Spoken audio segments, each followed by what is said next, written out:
Nobody truly knows what happens after death. Some believe in heaven and hell, while others just believe in simply nothing, just darkness. And for many of us, death tends to be a taboo topic that most of us are too scared to talk about. People are scared of the unknown and tend to dismiss the whole conversation. Dying is a taboo topic because society thinks of death as being buried alive or electrocuted, but having your own body slowly decompose into nothing is a pretty bad way to go. For many of us, we hope that we will never have to confront the scary reality of dying, but for the terminally ill, they are forced to think about it. One day, these terminally ill patients are feeling fine, and then BAM! They're dying the next day. In the community, there seems to be a big emphasis on medication and how a little pill can just cure all your problems. But this isn't how medication works. And trying different treatments is a lengthy, ineffective, insufferable process, which in the end, the terminally ill patient is probably just gonna be dead anyways. Assisted suicide, which is also known as physician-assisted suicide, is when a licensed physician can give a terminally ill patient a lethal medication to end their life.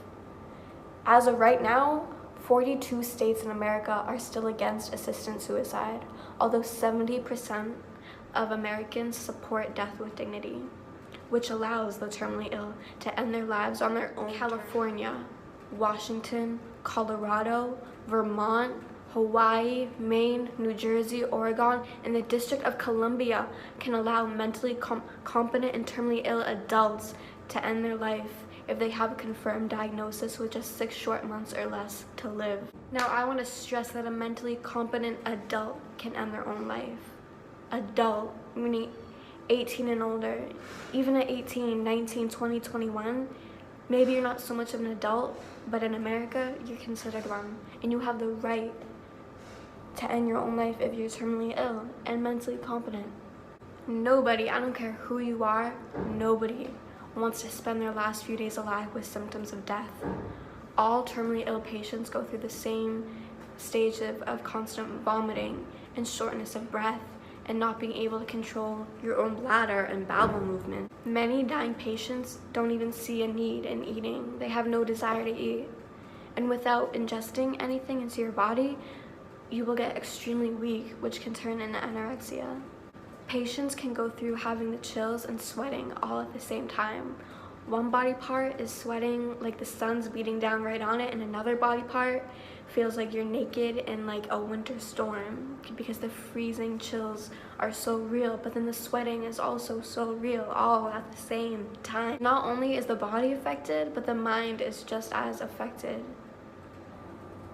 You know, when you're in critical condition, you become delirious, as if you've been dehydrated for days. Confusion and hallucinations will occur. And it's not only hard for the patient, but it's hard for the patient's friends and family to see their loved one going through this. An ill person who wants to end their life has to be mentally competent. Because if you aren't, you might not be in the right state of mind to make an informed decision like this. Not one, but 2 physicians must confirm a patient's diagnosis, mental competency, and volunteerness of the request. Assisted suicide should be legal in all American states because it gives the terminally ill control, dignity, and peace during their last few days of life. Noah Pethoven was a 17-year-old Dutch teenager who suffered from depression, PTSD, and anorexia after being raped when she was a little girl. And Nova was allowed to die in the comfort of her own home from euthanasia. Assisted suicide is legal in parts of Europe along with euthanasia. And by doctors, euthanasia is allowed only in certain cases of suffering, which in Noah's own words, who said, "My suffering is unbearable. I survive, but I no longer live." Children as young as 12 years old can ask for euthanasia, but they must have parental consent. Noah wasn't terminally ill. She was extremely hurt, and she was a suffering teenager who needed proper help. She didn't need to die. She didn't need Europe's law to allow her to go through assisted suicide. Instead of ending her life, she should have been admitted into a long-term mental health facility. A mental health facility can feel like hell for a while, especially if an individual doesn't want to be there. But working on mental health doesn't happen overnight. It's a process with setbacks, tears, and anger. But after time has passed, an individual can feel better. There's a saying by Rose Kennedy that says, "Time heals all wounds." And Noah, being a 17-year-old, didn't need to die from assisted suicide. This is an example of assisted suicide that should have never happened. Assisted suicide is for those with a terminal and painful illness, not for a young girl who has potential to live a happy, healthy life. This is an example of assisted suicide that should have never, ever happened. Physician-assisted suicide is for those with a terminal and painful illness, not a young girl who would have potential to live a happy and healthy future. Terminal suffering robs patients of their dignity. Say there's a fully competent person who is terminally ill and will die within the next 6 months, with no way of pain relief. This patient is constantly requesting to die. Physician-assisted suicide is not only humane and respectful, but the morally justified thing to do to end a person's life. It takes 1 ounce of sympathy to understand that constant suffering is no way of living. Who are we as a society to deny someone of death? Who are we as a society to deny someone of their personal end-of-life decisions? How can we as a society deny the right of an 85-year-old with terminal cancer in the pancreas, with almost no friends or family left, to commit suicide or ask for assisted death? The 85-year-old should have the right to end their own life. Many people believe that legalizing assisted suicide all over America devalues human life and violates religious and spiritual beliefs. Yet in 30 states, the death penalty is legal. The death penalty, also known as capital punishment, which is a government practice where a person is killed by the state as a form of punishment for a crime that was committed.